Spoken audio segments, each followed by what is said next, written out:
Friend কিনে আছা আশা কৰিছোঁ সকলে ভালে আছা মই আজি দেখাবলৈ লৈছোঁ আমাৰ মুৰ্গীৰ গঁৰাল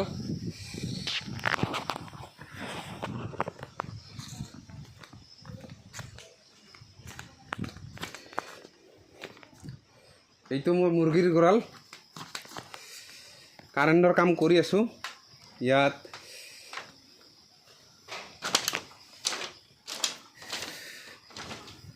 নতুনকৈ বনাই আছোঁ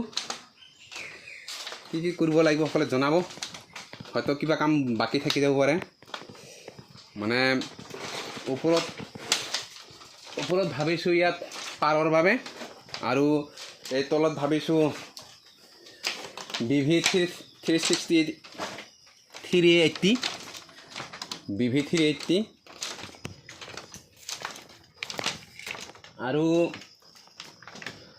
তলৰ ভাগত থাকিব মাটিৰ ভাগত থাকিব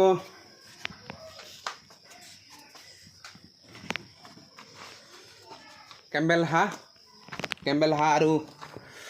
লোকেল মুৰ্গী কেনেকা হৈছে জনাব গোটেই বাহেৰে তৈয়াৰ কৰিছোঁ গোটেইকেইটা বাঁহ এনেকৈ ওপৰত যোৱাৰ বাবে এনেকৈ জখলা দিছোঁ ঘৰটো 12x30 ইয়াতে কাষতে আছে সৰু পুখুৰীটো ইয়াতে কেম্বেল হাঁহবিলাক এৰি দিম ইয়াতে থাকিব লাইনৰ কাম কৰি আছোঁ আজি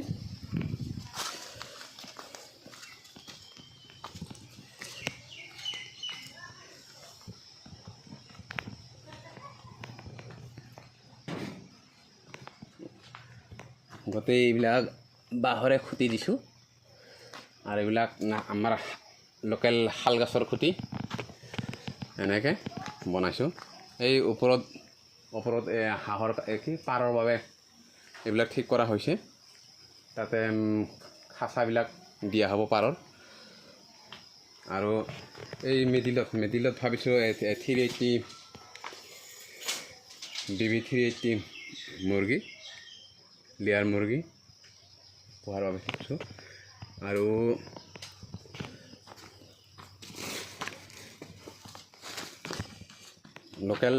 লোকেলবিলাক আছে লোকেলবিলাক এতিয়া বাহিৰত খাই আছে এতিয়া এৰি দিছোঁ জৈৱিকভাৱে কৰিছোঁ লোকেল মুৰ্গীবিলাক গোটেই বাগানত এৰি দিছোঁ এইবিলাক দানা দিয়াৰ বাবে বনাইছোঁ ডাঙৰ পাইপ মাজেদি ফালি কেনে বনাইছোঁ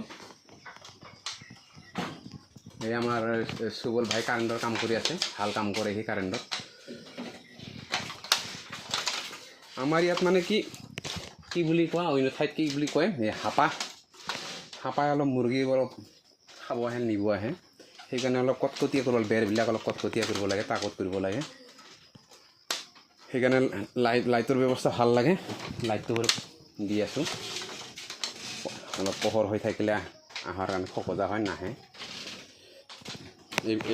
এইবিলাকে বনাইছোঁ এইবিলাক পাৰৰ বাবে বনোৱা হৈছে অৱশ্যে মোৰ তেনেকুৱা অভিজ্ঞতা নাই কোন সময়ত কেনেকৈ ভেকচিন দিব লাগে কেনেকৈ ঔষধ পাতি দিব লাগে তেনেকৈ অভিজ্ঞতা নোহোৱাকৈ আগবাঢ়িছোঁ নিশ্চয় আপোনালোকে আশীৰ্বাদ কৰিলে আগবাঢ়িব পাৰিম ইয়াতে এইখিনি BV 380 বাবে ঠিক ঠাক কৰা হৈছে এইবিলাকত খাদ্য দিম দানা দিম এনেকৈ বনাইছোঁ কেনেকুৱা হৈছে আৰু কি কৰিব লাগিব জনাব নিশ্চয় আপোনালোকৰ এডভাইচ পালে কাম কৰাত সুবিধা হ'ব আগবাঢ়ি যাব পাৰিম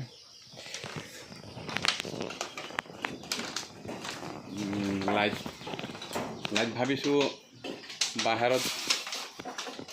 2টামান দি দিম ভিতৰত 3টামান দি দিম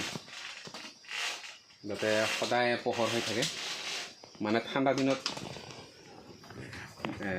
মুৰ্গীবিলাক অলপ লাগে পোহৰটো লাগে গৰম হৈ থাকিব লাগে নহ'লে কুকুৰাৰ চৰ্দি হয় বেমাৰ হয়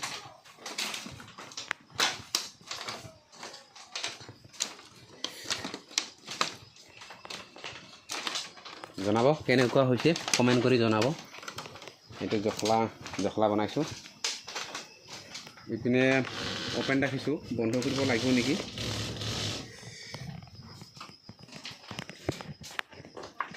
দৰ্জাটো এনেকৈ বনোৱা হৈছে।